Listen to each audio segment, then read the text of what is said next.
Hi, I'm Tina Desiree Burke, and this week on Right Wing Insanity Report, we are speaking to journalist and expert on disinformation, Brooke Binkowski. She is the editor-in-chief for truthaurfiction.com, worked at Snopes in the past. So this is entirely her wheelhouse. You do a lot of reporting, Brooke, on right-wing extremism. So right off the top, I want to ask you about just the basic anatomy of how disinformation becomes truth. We are living in a post-truth America, I think, right now. Whether it's QAnon, whether it's anti-Semitic tropes, whether it is just lies about what happens at protests, everybody wants to distort what the truth is and use it to their advantage. So how does this happen, and why do you think it's more amplified currently in this environment than it ever has been in our past? Well, so I'm about to say a whole bunch of crazy sounding things. So just so you know, I mean, I'm used to saying crazy things. So I just want you to know that I'm aware that they sound crazy, but they're also true to the best of my knowledge. And based on my research. So we are currently living through what I call a global right-wing power grab, or global far-right power grab, really. And it's because of the internet, which has been around, since the 80s. Well, it's been evolving into the current form since the 1980s. It's allowed for a lot of really good things like instantaneous communication, and a lot of really bad things like instantaneous communication for Nazis. Right. So the global far right has been trying to unite for ages. And there have been, there's been effort after effort, online, offline, and so on, which have been disrupted by people who don't want to see Nazis and white supremacists, rather, the global far right unite, right? So that's been kind of getting busted up since at least 1999. And then came Facebook, right? So Facebook has allowed the global far right to unify in ways that until, I don't know, the last 15 years or so have been absolutely unimaginable. One of the hallmarks of the far right in general, and which has been for at least 80 years, is disinformation. And these disinformation campaigns are generally used to pave the way for these power grabs that they are constantly freaking fomenting. So the disinformation campaigns, what they're intended to do is there's a few goals that they have. And again, this is something that the far right does. The far right has massive experience with disinformation campaigns. So I'm staying with this, disinfo, global far right, and also climate change. That's part of the picture, but I'll get to that eventually, okay. I'm sure, in my ranting. So what they do is first they cause chaos, right? They're trying to break apart the sort of human bonds that we have. One of the things that the far right despises, and the right wing seems to be, well, I mean, they're kind of the same thing now, right? They're the same picture. Yeah, they despise empathy. Yeah, it's incredible. And we warned about this. We warned and we warned. I've been warning about this since the Tea Party. I've been like, hey, there's an element of the far right that's coming into the Republican Party. Maybe Republicans should... And it's getting normalized. No, you're not wrong. And it became normalized. I think the Tea Party was the kind of ground zero for what we're seeing now as far as the alt-right and QAnon and whatnot. I mean, all of these current movements that do rely on disinformation to grow have a trace back to that point in time. Yes. And I apologize, by the way, my cat does not like me to pay attention to anything other than him, so he's on my lap now, so if you see him... He's cute. He is very cute. He's an alley cat that I reformed, then he moved in, and I guess I have a cat now. So what they're trying to do is, really what it is attacking the bonds that make up human relationships, because those bonds are what democracy is built on. Democracy, for all its flaws, and I mean, I really have no compunction about, saying this. Democracy is a very flawed system, but it's the best system we've got. And I'm paraphrasing somebody. I can't remember who it is.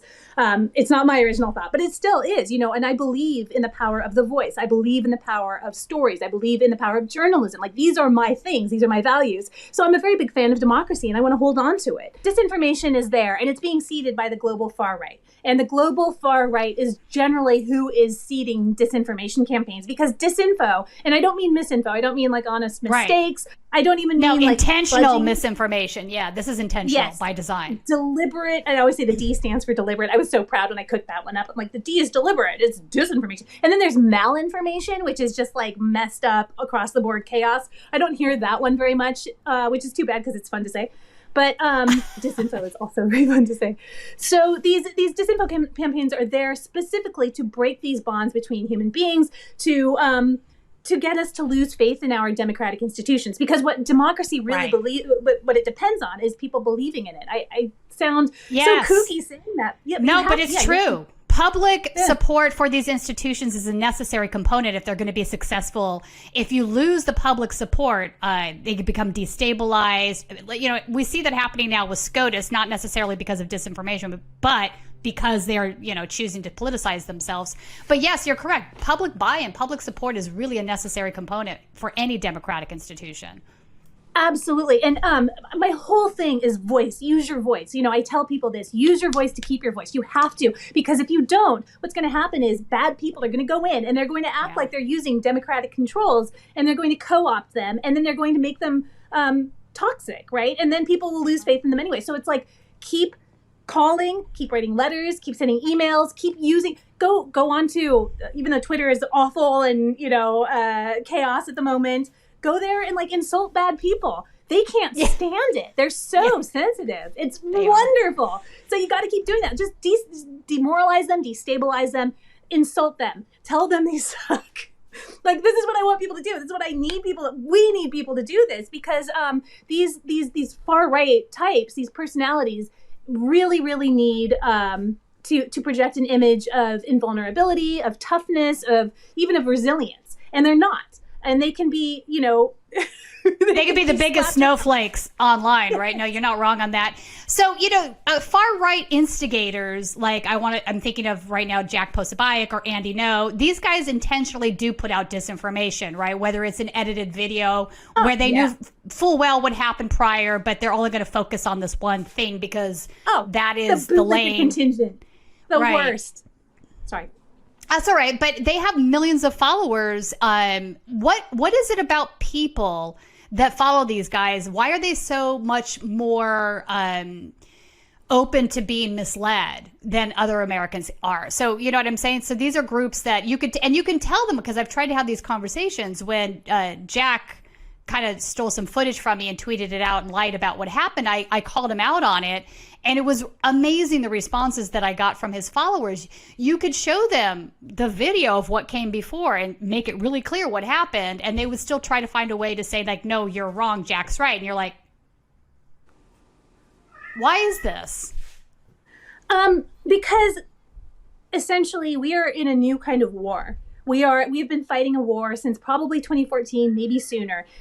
This war depends on what is called resilience targeting, which is basically taking away the resilience of a society, whether it's physical, intellectual, emotional, and so on, and then just letting them weather natural disasters, disinformation campaigns, bad governance, and so on. And those are the sorts of things that tear away bonds. So this is actually a very old tactic, salting the earth so that the crops can't grow. But because of climate change and the internet, oh, sorry, I thought you were saying something that I couldn't hear. Yeah, because of climate change and the internet, it's become a lot easier to target the resilience of populations, of entire populations. So when you look at it in those terms, what you see is through that lens, people like Posobiec and No and all those creepy little bootlickers.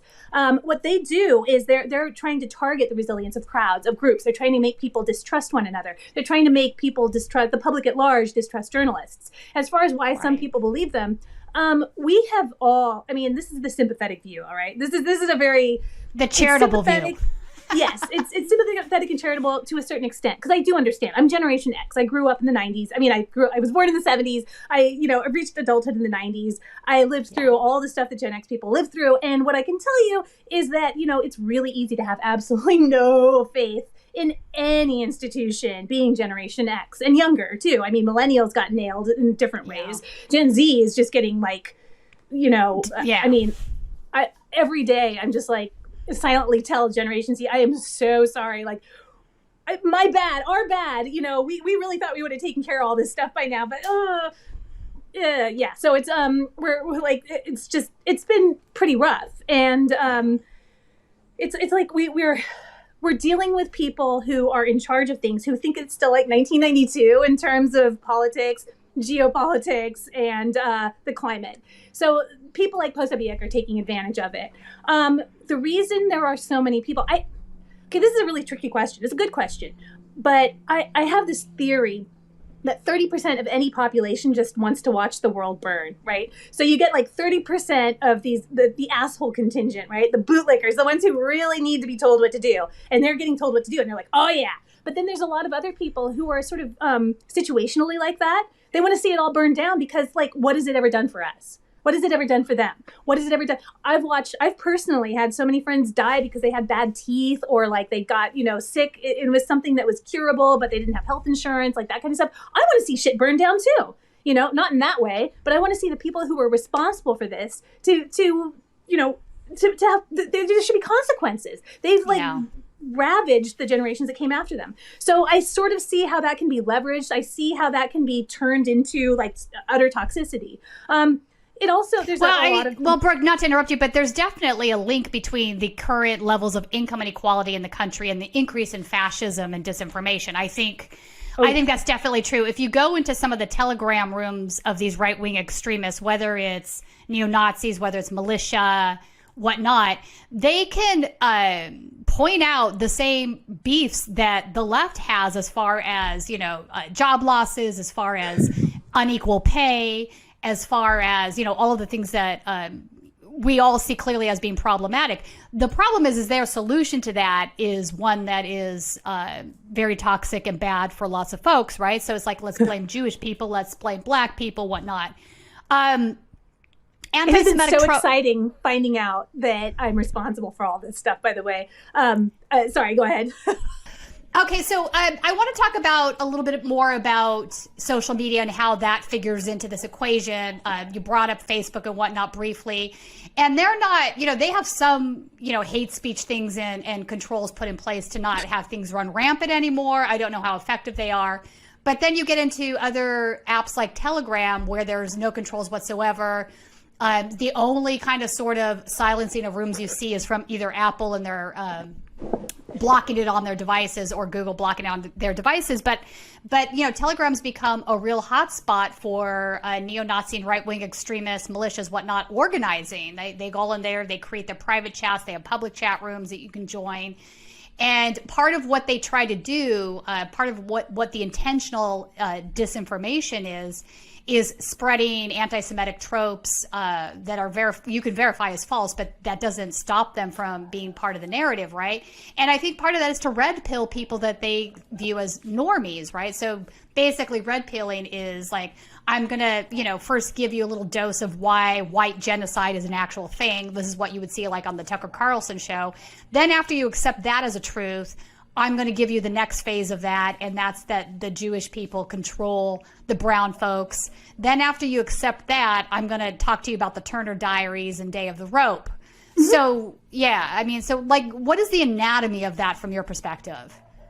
That's a really complicated question, because I see it, it's very much curated to cater to different groups, right? So it's all Nazi ideology, but it's been like A/B tested. So it's there, there's some for like the bored housewives. There's something in there for the so-called alpha males. There's something in there for the disaffected, normies who think that Jewish people might be personally targeting them or whatever. Right. There's something in there for everybody. Like one of the things I've been watching is the anti-transgender disinformation campaigns, which started out like really targeted. I know, because I got hit with them. It was like I would get approached by a woman who I knew vaguely, and then she would say, I just don't think that these men should be colonizing womanhood. They're trying to mansplain womanhood to us, and I just don't think. And I like 10 years ago, I was like, oh my God. And then, I thought it over, and I was like, wait a second. But it was really effective, because what it does is it goes into your chest and it grabs you, right? Like that kind of stuff is like, I'm very insecure about my place in the world as a woman, because who wouldn't be? It freaking sucks out there for women. And so that grabs onto that insecurity, that brings out an emotional response, and then they can go from there. That emotional response is what can be leveraged. And so these strong emotional responses are fear, are anger, they're schadenfreude. That's the one I always like. That's my real weak point. I have a lot of weakness towards schadenfreude, so I will believe anything. If something bad is if I hear about something bad happening to somebody I hate, I will totally believe it. I have to watch myself. I'll be like, yeah, that's right. That's right. I will fall for it immediately. So I have to make sure that I, because I'm so I'm so motivated by that I have to make sure to like keep an eye out for it. So if I start feeling it very strongly, I'm like, okay. You have to check in with yourself. Yeah. Yeah. So, but you're aware of that, and you do the check-in where a lot of these other folks don't do the check-in, and then it goes to the next level, right? So it just keeps tightening, like more extremes, right? The nudges. That's what Facebook's all about. The nudging, the psychological nudging. But it only works on people who kind of feel that way anyway. Like it doesn't transform people as much as I think Facebook in particular, but not just Facebook, but like the ad companies or like the bad marketing companies who are doing this stuff. It's not as effective as those guys say it is. Like they want everybody to think that they can like hypnotize people and cast a spell over them. But really what they're doing is they're finding people who are already vulnerable to this kind of messaging, whether they have some kind of undisclosed or undiagnosed mental illness, or whether they're already just like pieces of shit, or if they're just like maybe insecure about their own place in the world, but also they are kind of pieces of shit, or stuff like that. People who could go either way. Like I personally, I can only go by myself, right? I can only compare myself to other people because I only know my own internal workings. So, but I can tell you that I have the seeds of shittiness in me. Like I'm a bully, and I'm a troll, and I love messing with people. Like I really love all those things. But because I know this about myself, it's less easy to hijack it, and I can actually use it and sort of leverage it myself for the greater good. So I troll Nazis instead, right? I tell white supremacists that they suck, and I enjoy making them cry. And I'm just like, yeah, I made you cry. That's right. Oh, you crying, and it's so much fun because it's like, okay, I am a bully, but at least I can save it for like bad people instead of inflicting it on people who I actually like. So it's like there's all these things in all of us that we have to watch out for. But I think that people who kind of like want to let those bad parts of them take over are letting it take over. So, like a lot of people, I didn't realize I have a lot of really I have a lot of complicated feelings about this constant, barrage of anti-Semitism that we're living under right now. Yeah. I mean, obviously, I hate it. But also, it's like, damn, I was right about so many people. Like, I always felt like certain people really hated me for no reason that I could really understand. Just on sight. They would look at me and they would just hate me. And I'd be like, why? And now, like, oh, they're assholes. Okay. Like that's been really, really, really clarifying. But so that's kind of good. Like we have authenticity in our interactions now. We can figure out like, who we can want to continue being friends with. That's true. Yeah, no, I mean, this stuff is just becoming more normalized, and there is a danger to that. I see now in the last year and a half, a steady course towards, just mainstream media sort of normalizing anti-Semitic tropes and not thinking twice about it. Things that we wouldn't even seen 2 years ago, we're seeing now. And I do know absolute freaking assholes. I have been warning them for so many years. I'm so mad. I'm sorry to cut you off. I'm just so mad about That's all right. it. I'm turning red. Okay. I have worked in mainstream media my whole career. The only reason I'm not in mainstream media anymore is because, like, look at them. Like, I spent years eating shit my whole life so I could, like, be accepted by the mainstream media people because I knew I was a maverick. I knew that I had, like, a little different way of looking at things. Now I'm like, wait, why did I think that? Why did I internalize this maverick stuff? You know why? You know why I had a reputation? Because every newsroom I worked in, from KPCC to KOGO to KPBS to CNN to NPR, I would say, what are you doing about the Nazis? There's a ton of white supremacists who are trying to organize all over the United States, all over the world. What are you doing about the white supremacists, especially in Southern California? Because San Diego in particular is, it's the hub. It's been the hub classically for decades. It's been the hub of the global white supremacist movement. And most San Diegans just go on about their business like, and then somebody like me comes along with, a bad case of my face, and all the Nazis within like 50 miles are like, you're one of the good ones. I've always wanted to do it with a Jew girl, right? And I'm just like, oh, God. Oh, it's so gross. There's just such disgusting people. That was high school, by the way. They were obsessed. And you actually had people say that to you? That's insane. Oh my God. The white Aryan resistance guys, they were obsessed. I actually interviewed Chuck Leek, who is an ex-member of that a couple weeks ago. Yeah. Great guy. I like him a lot. Yeah, it's amazing journey that he's taken. And I do think in order to understand where this is all coming from, we have to understand the roots of it. Whether it's, I'm a reformed ex-neo-Nazi and I'm going to work on, pulling people out of the movement, or it's what you're doing with disinformation. Chuck is about the only reformed white supremacist who I trust, by the way. He is like the only one. I mean, There are a bunch out there running around. And there's a couple, actually. I'm sorry. There's a couple others who I think say good stuff, and I think that they're trustworthy. But he's the one who I'm just like, yeah, that guy's not going to go back. No matter what, he's not going back. Like, there are... Oh, no, he's definitely not going back. Or there's, you're right, there's others that have layers to things, right? There's still some parts of that ideology that they want to hang on to. I think... Yes. I think long-term indoctrination in these movements, it really changes so much in your brain, right? It's like an addiction. Hate is an addiction at some point. Yes. And it is. I mean, it's like with people who are, and this is another thing where I can say, I can say it because I did it, right? Like I have to be self-centered because, self-centeredness and self-awareness is kind of how, it's the only way I know how to work through all these things. I mean, I observe other people, I talk to them and so on, but my own personal emotional experiences are the only thing I have to go by. So I was in a really high drama relationship in my teens and early 20s because, of course, I was. And we went back and forth for like 6 years. He was awful and so on. But then after we broke up, I found this new emotion that I didn't realize. I was bored. I didn't realize I was going to be bored because I didn't know how to live without these horrible highs and lows and like, I just didn't know. And I think that a lot of these white supremacists and these far right types or whatever, they're addicted to that sort of roller coaster of drama and that serotonin. And then, the serotonin goes down and then they need to do something more outrageous. And they're addicted to this drama that they're putting other people through. And they love it. And they don't know how to survive without it. I think that really is what it boils down to. It's like they're all going through a bad breakup and they don't know what to do with themselves. What they really need, well, I mean, I know what I think they really need, but, it's probably nothing I should be saying. I think that they all need, like, severe wedgies, and that's just to start. But severe wedgies. All right. I want to talk a little bit about political disinformation on the right, because that's also increasing, not here in the United States alone, but globally. And there is a connection, I believe.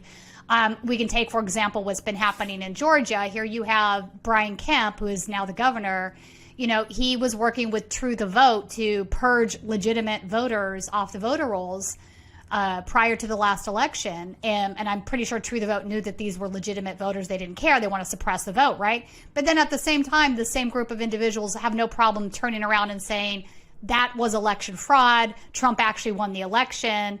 And we all know that this is false information, but that doesn't stop them from doing it. So what is this game that these political right-wingers play where they try to use disinformation in both directions, right? One, to improve the things that they want to do, i.e. suppress the vote, and then to also get the base riled up against, the other team, so to speak, because that serves their interests as well. Yeah, disinformation usually has more than one aim. It's very cheap and easy, and you just float it. But there's always this push-pull mechanism. So disinformation campaigns, the results of disinformation campaigns, even if they're not successful, can be used to fuel the next one, right? So, like, if, say, oh God, now, of course, my mind is blank because I'm trying to think of an example. But there's always different goals. So, okay, I don't know how to pronounce Kanye West's new name. Ye or Ye? Yeah. I'm not sure. Yeah. So, he's been running around putting swastikas up everywhere with Nick Fuentes. People are getting predictably, very upset because it's very upsetting. It's awful. Like, what is he doing? There's multiple reasons this is upsetting. But this is going to be used later. I can see very easily how it's going to be used later. So, for example, like maybe a year from now, there's going to, for example, this is a totally imaginary scenario. I'm doing what right-wingers do. I'm making up scenarios and getting mad about them. But say, for example, there's some sort of solidarity movement between Black Americans and Jewish Americans. Say there's some kind of like solidarity group. Then some asshole like Nick Fuentes can come around and be like, well, actually, Black people don't like Jewish people because Jewish people, they took, they deplatformed Ye. And I just say Kanye West. Yeah, Kanye West. They deplatformed this guy just because he's black and saying things that they didn't want to hear, so it's going to be used to whip up more. That's already happening. That's already happening. And at the is. same time, you can see videos of Nick Fuentes saying that black folks are inferior, using the N-word. So this is all just performative political theater for Nick Fuentes, in my opinion. Well, it is. I mean, it is for all of them, I think. I mean, Kanye West, I don't know. I mean, I think he's genuinely damaged. Like, there's something I do too. going on with him above and beyond. Like, the anti-Semitism, I believe, is real. But, like, everything else, I'm just like, I mean, the guy's being used. It's very clear. Like, whatever. Mm-hmm. Yeah, he's definitely being used. Just like, what's his name? Walker. Right. Herschel Walker. Yeah, I agree. The right wing has no problem using and tokenizing individuals for their end game. That's definitely true. So let me ask you. Oh, go ahead. Sorry. I just think we need to. Sorry, there's just one more thing I want to say. What we need to look at, the way we need to look at this, and the lens through which we need to look at all this stuff, is something that I don't think people are ready to see yet. We are looking at a small contingent of Americans who are aided by other people in different countries who believe that Americans don't matter except for people like them. They believe this country is rightfully theirs. They're colonizers. They're colonizers who are colonizing us. We went ahead finally and colonized ourselves, right? That's what they're doing. So they're trying to colonize cyberspace, so to speak. They're trying to take over the internet and make it their own with, Twitter and so on. They're trying to take over countries. They're trying to take over international borders. They're trying to take over our institutions. And that's what it boils down to. They're saying that you and I aren't legitimate. Who is this they? I'm not clear on the global far right. Sorry. The global far right. Okay. All right. Gotcha. The white supremacists of the world, but the hypocrisy we see in the United States. It's not really hypocrisy when you think of it in this way. They don't think we're people. They think they're the only true people, and they're the only ones who deserve X, Y, Z. They're the only ones who deserve to vote. They're the only ones who deserve to be warm in the winter. They're the only ones who deserve water, right? Like that kind of stuff. So if you look at it from that perspective, they're not hypocrites at all. They just think we're subhuman. And by we, I mean everybody who is not in lockstep with them. That's how fascist movements work. And that's what we're unfortunately living through, is a full-on fascist power grab. And they're freaking relentless. They won't stop. Oh, my God. They are relentless. No. Yeah. So let's talk about that for a second. Now that I know you mean the global far right, I agree with you. So they organize online with Americans. We've seen members of Rise Above movement here from California, go to Europe, whether it's, training with Ukraine or now Serbia. So there are far right movements increasing across the globe. This is true. That's not up for debate at this point, including Sweden, my home country. And they are organizing across country lines. You're right. What they want to develop is a white nationalist state, right? And it doesn't necessarily matter which country that ends up being. And in fact, it's wild now that I see online in the Telegram rooms where you have Russian nationalists and Ukrainian nationalists arguing with each other about which spot would be the ideal place to set up shop. They're not in lockstep on that. Or you'll see them to stop saying, if you're in a war, stop shooting each other. Our white brothers are what matter. So I hear what you're saying there. That's absolutely true. And the way you go about maybe making that happen is this sort of accelerationist movement that's out there, the destabilization that you're referencing. And part of getting there to that point is with a campaign of disinformation. Yeah, and that is, I think disinformation is the first and most important part. The disinfo and propaganda campaigns are what, sort of salt the earth for democratic movements and then seed the earth for fascist movements, especially in time of global socioeconomic inequality, which is also resilience targeting, by the way. Austerity is the same thing as resilience targeting. It's been spun as a good thing until now because, it's benefiting people who are already rich. But yeah, I mean, that's exactly it. It's these white supremacist movements. I lost track of what I was saying. That's all right. And let's move. Don't worry about it. Let's use what happened in Germany yesterday as an example, because to me, this should be making headlines everywhere, and it's not for some reason. So last night in Germany, there was a massive arrest that were performed of right-wing militia, AfD members, some noblemen. They were planning a far-right coup, right? So they're all part of this this movement known as Reichsbürger. That's my German. I apologize in advance for my terrible German. But basically, this is a movement that is very similar to what in the United States we would refer to as sovereign citizens, right? So this is a movement where they don't believe in paying taxes. This is a movement where they buy into QAnon conspiracies. They buy into conspiracies that the Allied forces left over from World War II are the deep state and they're controlling the modern German state. So ergo, the modern German state isn't legitimate. They produce their own documents like driver's licenses and passports because, again, the state's not legitimate. So it's a movement I followed loosely. AfD, for folks that don't know who AfD is, this is a far-right German political party. They have had seats in the parliament and a decent amount of representation. They do have actual neo-Nazis as their members. So that's, I mean, I'm not saying all FD members are neo-Nazis, but the neo-Nazis are definitely in the AfD. So this coup last night, there was even a Russian that they arrested. One was a Russian, not a German. One was you gotta love this, an nobleman, aristocracy, and he was going to be put in place as the leader of the movement. So his name is Henrik the 12th, I believe. I mean, so what do you make of this? I mean, to me, this is like the natural outcome of everything we've been seeing in the world. You know, this far exceeds what we saw on January 6th here in the United States, right? This was a planned coup with soldiers, the whole 9 yards. But I mean, it's something we need to be aware of.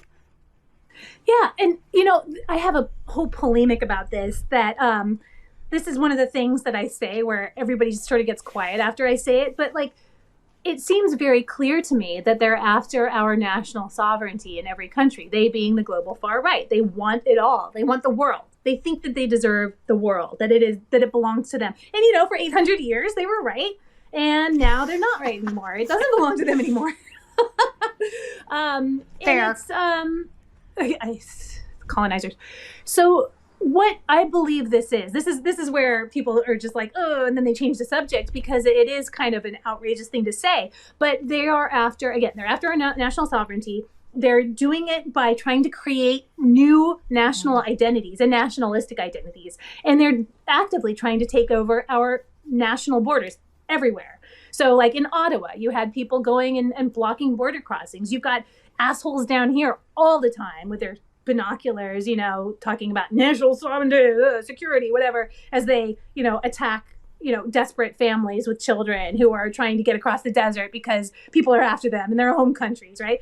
Like, we have all of these people, and I say this, by the way, I'm hyper aware of borders. My background before I was into to counter disinfo was I was a border reporter. I covered the U.S.-Mexico border here in Tijuana and Mexicali. So this is, you know, I do have like some very bordery biases, but it's what I've been observing for a long time.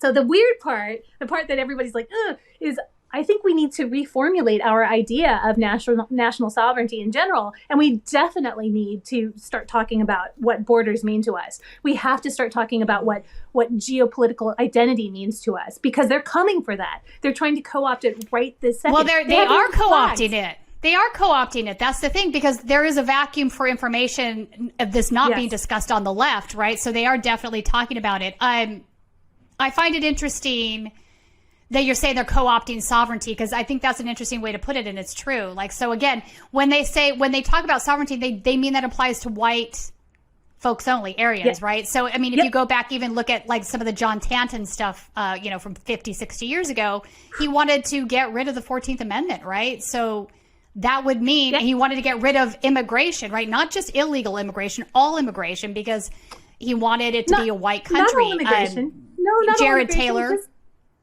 Just immigration from people with, you know, tans.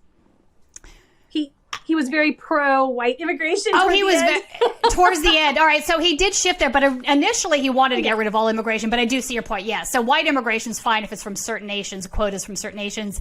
You know, Jared Taylor from American Renaissance makes a lot of the same arguments. You know, and they mask their beliefs not as being racist, but we're race realists, right? You're silly if you don't believe race is real, kind of a thing. But this, again, is a global problem. In fact, Colin, let's play this video from a report. This is from the German media of the coup yesterday, just so people can understand a little bit more about what these groups are, what we're talking about. It is the biggest anti-terrorism raid in Germany for many years. On Wednesday morning, some 3,000 police raided more than 100 properties in several German states and arrested 25 people, all of them suspected members or supporters of the so-called Reichsbürger movement. Their goal, a coup d'etat in Germany. They wanted to overthrow democracy. The arrested suspects are united by their rejection of state institutions in Germany. The arrested suspects believe in conspiracy myths consisting of different narratives, from the Reichsbürger ideology as well as the QAnon ideology. The network was made up of both a political and a military group, according to German authorities. They had planned to invade the German Bundestag and use violence. Germany's Interior Minister, Nancy Faeser, said the investigations provided a glimpse into the, quote, abyss of a terrorist threat from the Reichsbürger milieu. Who wouldn't agree on a day like today, where there's one of the biggest raids against far-right's efforts aimed at attacking our state, that polarization is on the rise and we have to defend our democracy every single day. Zunimmt und wir jeden Tag unsere Demokratie aufs Neue verteidigen müssen. If they had succeeded, this man was to become the new head of state. Heinrich Reuss, a descendant of an aristocratic family from eastern Germany who still uses the symbolic title of Prince Heinrich XIII. The entrepreneur from Frankfurt is said to be the ringleader. I mean, to me, this is a prime example of everything that you're talking about, right? The spreading of misinformation, disinformation, the destabilization of state institutions that are required for democracy to function, accepting nationalist ideals, the whole 9 yards is all kind of tied up into how this coup happened. And I think it's a perfect example of everything you're talking about. And I think it's possible for this to happen in other places, not just Germany at this point. So yeah, I mean, all of this, exactly. I mean, he's talking about the QAnon ideology. He's talking about the far right ideology, which is also QAnon. He's talking about the loss of faith in state institutions. That's exactly it. This is resilience targeting. And then you've got this sad nobleman who is, can't make it on his own, apparently. He's got to rely on his family's history because he's too much of a screw up to make a life of his own without being a nobleman. So he's got to orchestrate this coup. I mean, we've already lived through a coup attempt in the United States in the last couple of years, January 6th. Yeah. It's the same shit. And you've got all these people who think that they should be ruling the United States. They're the ones, they think they're the smart ones, right? They think they're the adults in the room. They think they are owed, the wealth, the brilliance within the nation, and they think it's theirs. They think that they own it. They think they own us, and obviously they don't. They are enemies of democracy, and they are, Brooke. They're enemies of democracy, and now you see them coming straight up saying we're fine with getting rid of democracy if we can put in the ideas that we want to put into place. Yeah. Which is wild to me because in the past, this has been the group that has always been yay, pro-America, yay, civil liberties, yay, my freedoms. Yet now they're basically saying, nah, chuck all of that, let's do fascism. I mean, we're at a very strange place. Or maybe the United States has stopped being quite so fascist and started going in a pro-democracy direction finally, after all these years of just embracing more and more fascism. And now the AfD is oh, we can't point to them anymore. Now we have to find some other democracy. Because really, we've been living in increasing just fascistic pressure in the United States for my whole life. I don't know about you, but my whole life for sure. It's been awful.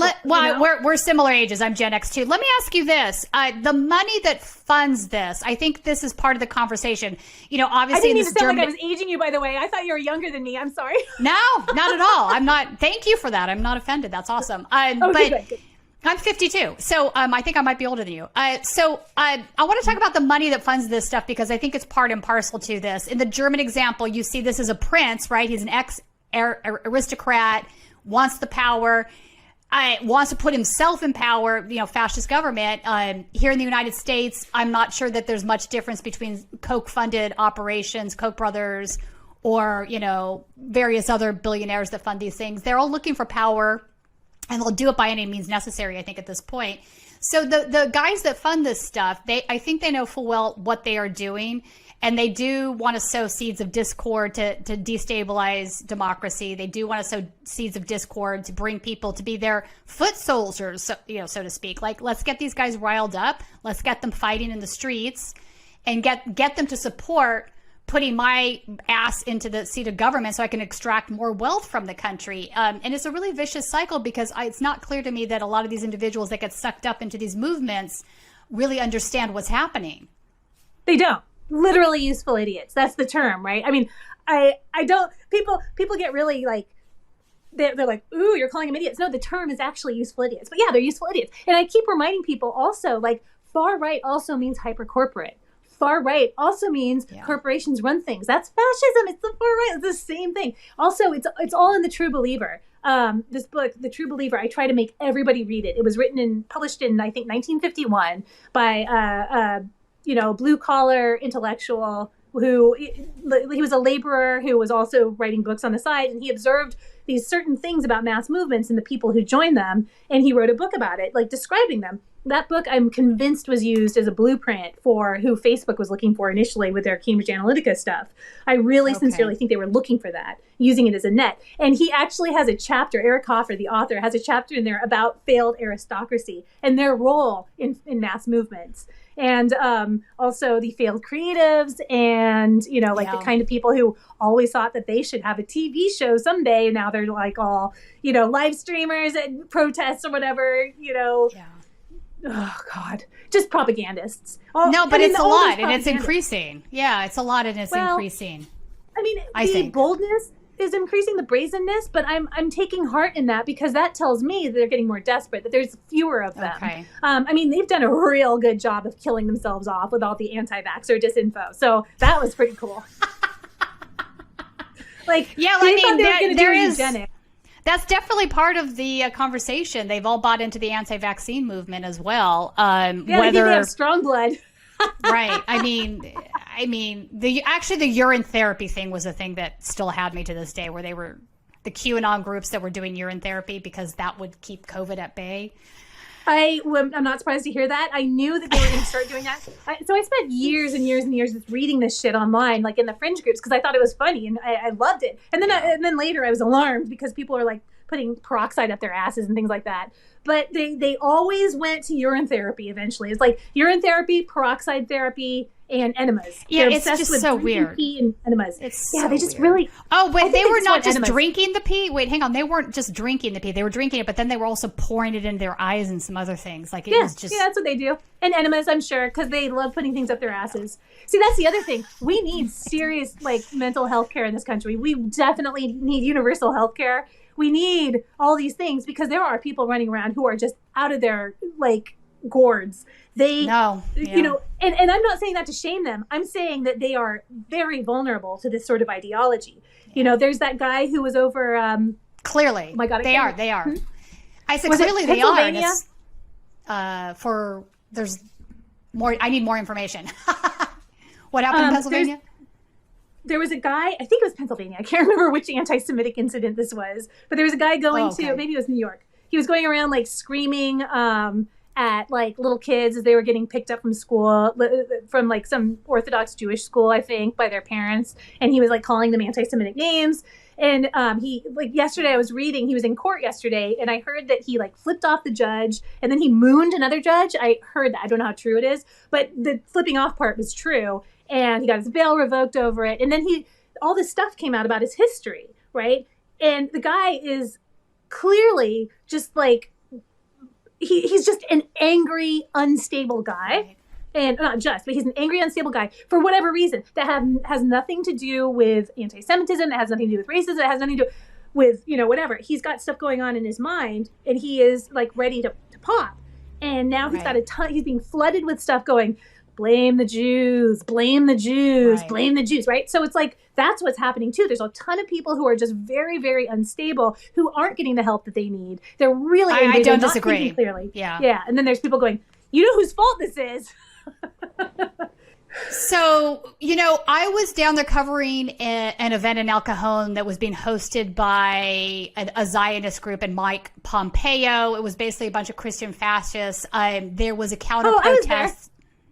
Yeah, there was a counter protest that was being held by Jewish Voice for Peace and a couple other organizations. So, just to clarify, there's, some weird stuff going on within each culture, and not all Jewish people are Zionists. And I would say there are plenty of Zionists that are white supremacists, really. I don't think that's a crazy statement at this point. But this particular situation, you literally had some white supremacists that started fistfights and altercations with the Jewish Voice for Peace marchers, and I got bear maced that day. But the reason I bring this up is it's related to something that's currently going on with the ADL in San Diego and the DA Summer Stephen. Colin, can we put up this article from Ken Stone from Times of San Diego? Ken's a local reporter down there who's been covering these things for a while. So Summer Stephen, as some folks will recognize from my reporting on the Antifa case, had a very anti-Semitic website. On this website, she had multiple George Soros tropes about how they were controlling BLM and Antifa, and that they were going to recriminalize San Diego, and they were fighting this it was really, really an anti-Semitic website. It was really deeply disturbing. So the ADL has now invited her to speak at their event Thursday in San Diego, their local event down there, the local ADL. And so Ken's doing some reporting on this because he wants to bring up this contradiction. So in the article, Ken basically says Summer Stephen, the county's top law enforcement officer, boasted a fearless focus on hate crimes in her recent campaign for re-election, where she ran unopposed. As district attorney, she delivered, saying that she nearly tripled the number of hate crime prosecutions in recent years. Her quote is this: "I stand united against hate alongside the dedicated team at the DA's office, our diverse communities, and law enforcement," Stevens said in mid-November. So on Thursday, she will join a panel on, wait for it, town hall on anti-Semitism with San Diego Mayor Todd Gloria as well. So, I've been covering Summer just in relationship to this, this case with Antifa, and it's obvious to me she's a very biased prosecutor. Chad Alvarez, who is the guy that walked in front of the police, opened up the smoke grenade and threw it at counter protesters. He was not arrested. After the fact, the police did send a prosecution package to her office. She did not press charges. In the meantime, she's throwing the book at the left and ignoring Ryan Luke, one of her victims, who was walking around with a knife, threatening people for a couple hours before there was that altercation. So it's just biased in the sense that she's not applying the laws uniformly. So I did want to bring this up because it's another prime example of how the gaslighting happens. So Ken actually reached out to her ex-campaign manager, and his response, I thought, was really atrocious. So this is what his name is Roe, and he said this is his response when asked for comment. "So your suggestion is the site was built because Soros is Jewish and not because he spent millions against Summer. It was a dumb accusation 4 years ago, and it's even dumber today." He said that the site was taken down because the election occurred and it was no longer necessary. What do you make of all this? Well, first of all, if you don't understand that George Soros is used as shorthand for anti-Semitism, if you don't understand that this guy has been attacked by, first of all, by Putin, and then second of all, by Viktor Orban, the president or prime minister, the leader of Hungary, through, he's been getting attacked in this anti-Semitic way with these conspiracy theories that were literally written by the Kremlin and promulgated by Kremlin-friendly types who have a long history of anti-Semitism themselves. If you don't understand that, and you're buying into it after all these years, then I seriously question your ability to adequately care for the public, to adequately represent the public, to adequately prosecute the people you should be prosecuting. Like, if you don't understand how anti-Semitism, if you don't understand how this works, then you don't understand how anti-Semitism works. And that makes me very sad, I'm very disappointed, and also, fearful for my own personal safety, because now we've got some DA who's just, well, not now, we have had, a DA who is reluctant to call out anti-Semitism. She's instead, engaging in it herself for political purposes, So basically what Roe is saying is that it's fine as long as it's for politics. Like, what is that? So it's gaslighting. Honestly, it's gaslighting. This is what I grew up in. You're willing to put me at risk and my whole family at risk. Everybody I love at risk so that you can win a political,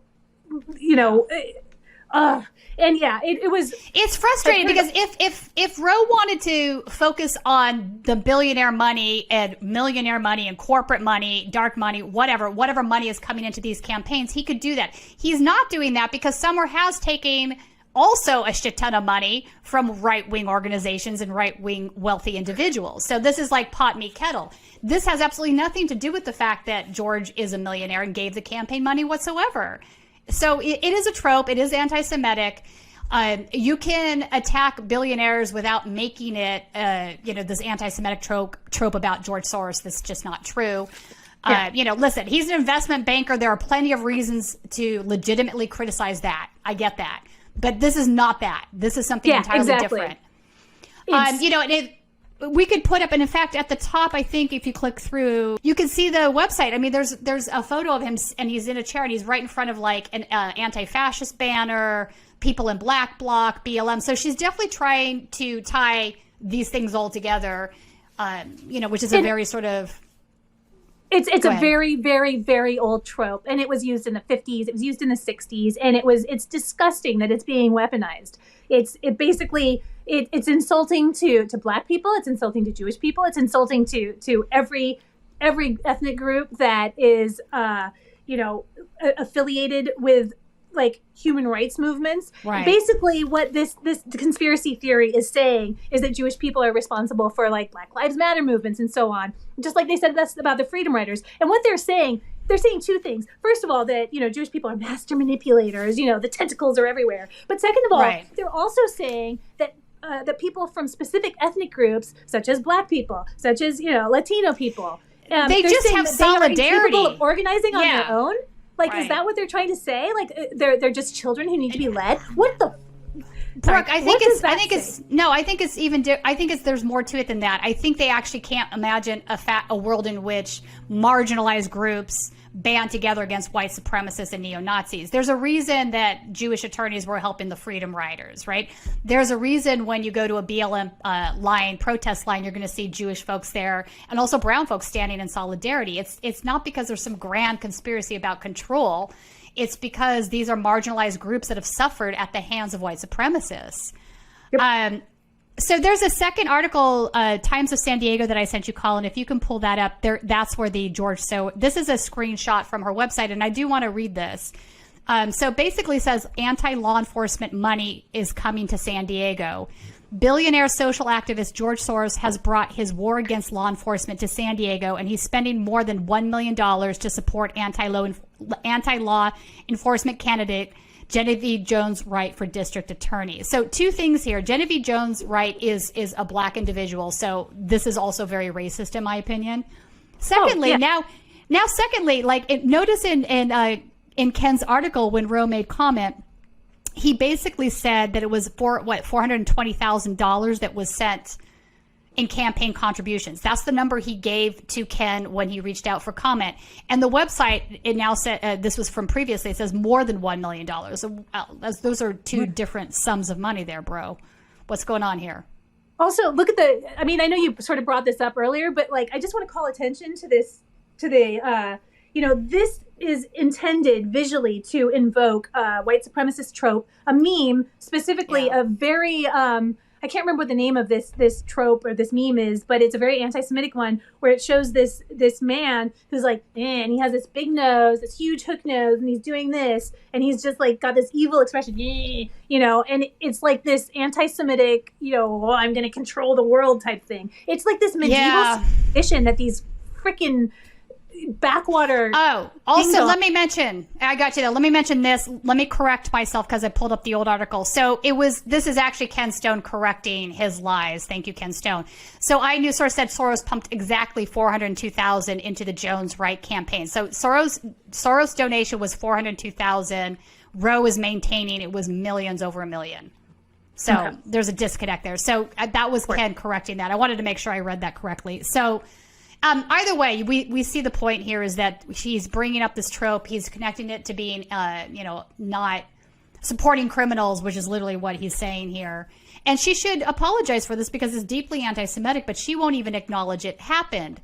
In fact, there is a video that I'd like to play as well, of which she was confronted on this, and she pretty much just dogged the reporter. If we can play that. Takeaway from this service. It was an incredible joining of a community against hate, united together for peace and for respect and dignity. It was just incredible. Were you invited, or did you come down on your own, or how did you get to the crime scene? I was multiple invited. We've been working with the ADL, with our hate crimes division, and activated to make sure that our community is safe. So it was a natural by many of the organizations we routinely work with. Do you regret putting up a website that labeled George Soros as a funder of your opponent? You took the website down as a result of. Do you have any comment on the George Soros? Okay.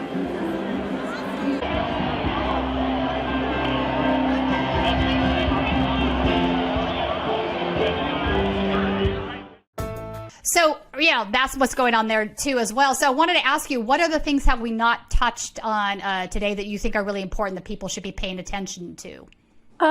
What we need to do to fight this, to effectively fight this and drive these assholes into the sea where they belong, or, well, I wouldn't do that to the sea, but, just drive them, out of the picture. What we really need to do is build resilience. And building resilience is a buzzword that's about to get taken over by corporate interests if it hasn't already, right? But here's the true meaning. I'm going to say it now before it gets totally corporatized. It means reaching out to your friends and family. It means forging bonds, despite the bullshit. And I don't mean hugging white supremacists. I mean finding people,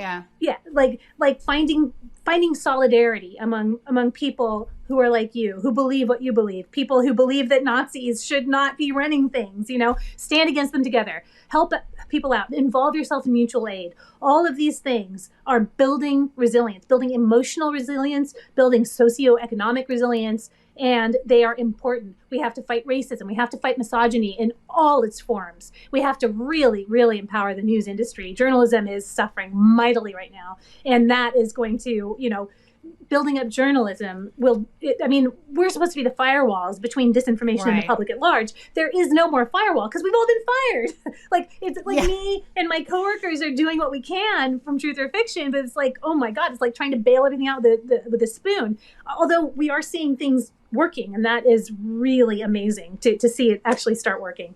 But we have to empower the voices of the people who speak the truth. And what we have to do most of all, and I think this is what I try to do. I try to lead by example. But what we have to do, one of the major parts of this, and I mean by what we have to do, I mean online people, we have to mock the shit out of these assholes for trying this, because that demoralizes them. That makes them think twice about doing it again. That's social correction. We need to socially correct these people, because God, the people who are supposed to be in charge are not in charge right now. They're just sort of running around screaming with their hair on fire and trying to pass laws like it's 1992. Like I keep saying, they're convinced it's 1992.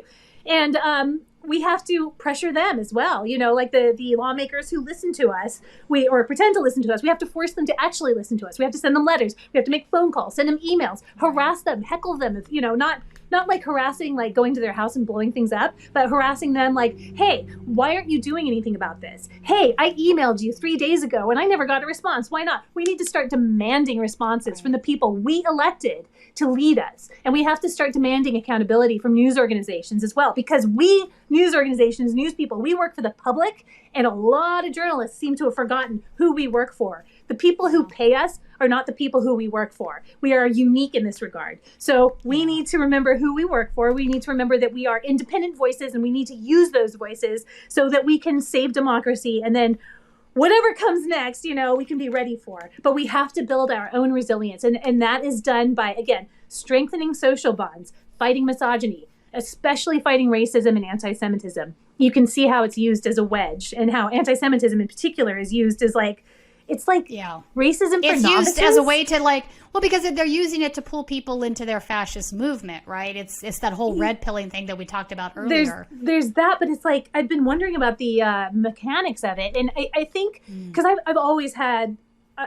For a long time, I thought it was my big eyes or something. I've always had a face that racists confess to. And now I understand it. I'm like a starter kit for racists. If I'm okay with it, then they can go to somebody else who's a little bit more ethnic and then see if they're okay with it. And then they're and then they're just sort of like normalizing their own racism. So now whenever I hear, I used to just endure it like, and tune it out because some boomer was like ranting at me about the blacks or whatever. And now I'm like, why don't you shut the fuck up? And then they get super mad, but then they shut the fuck up. Like, that's the kind of stuff we have to do. We have to tell racists to shut the fuck up. We need to cut it off at the pass. Yeah.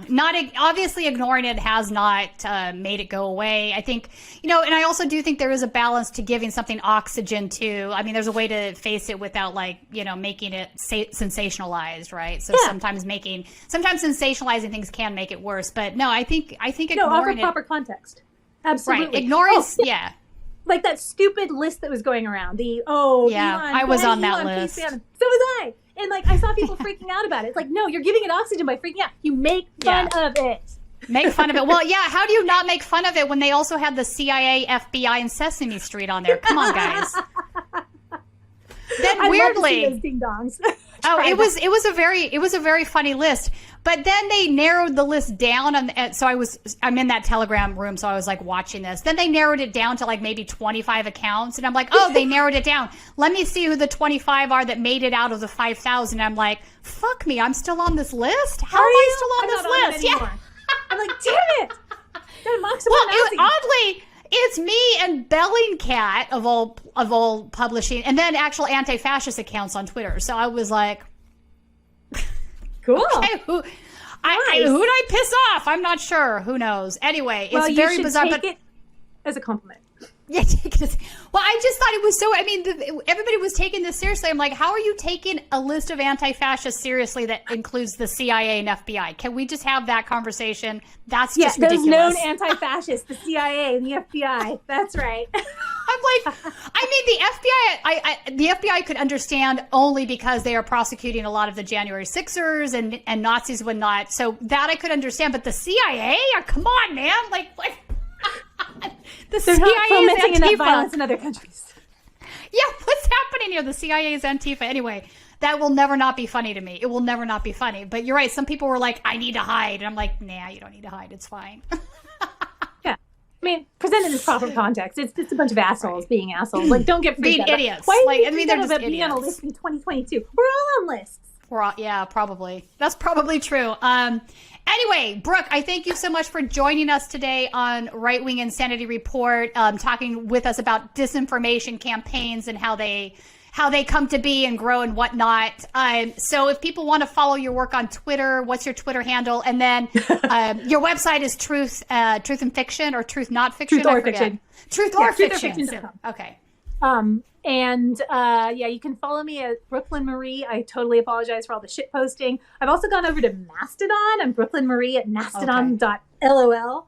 That's about where I've planted myself for now. I'm waiting to see wherever else everybody goes, because I'm just like, well, I don't want to give my any more data to anybody. I'll just leave it at Twitter and Facebook and all the other places. LiveJournal. But yeah, you can find me there. I apologize because I never sleep.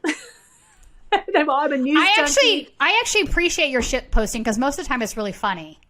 Like I giggle. I read it and I have a good laugh. All right. Thanks for joining us, Brooke. And we appreciate you giving us some of your time to discuss this stuff.